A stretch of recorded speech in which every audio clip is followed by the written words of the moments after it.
सर्वांना माझे मित्र प्रवीण वानखेडे यांची कविता सादर करत आहे। रमाई यांच्यावर लिहिलेली कविता। प्रवीण वानखेडे बद्दल बोलायचे म्हणले तर वामन दादा नंतर प्रवीण दादाच सर्वांना म्हणावा लागणार आहे भविष्यामध्ये। कविता सादर करत आहे।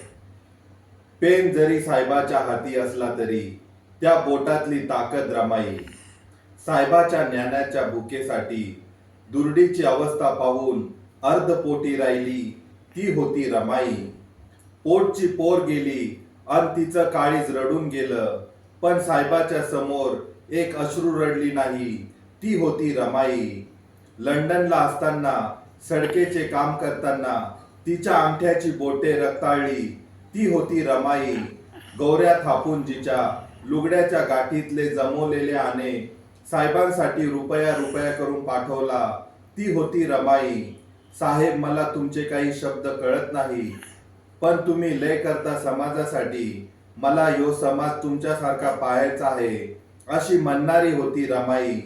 तू जगलीस केवळ 35 वर्ष, खूप कमी खंत तर याची आहे। 56ला बाबा म्हणाले असते, रामू हा गे बुद्ध, किती भारी वाटले असतं ना। तुझा त्याग, तुझे कष्ट सगळं आमच्यासाठी, म्हणून कधी आठवण आली ना तुझी की येते डोळ्यात पाणी। साहेबांची रमाई, माझी माय रमाई। जय भीम।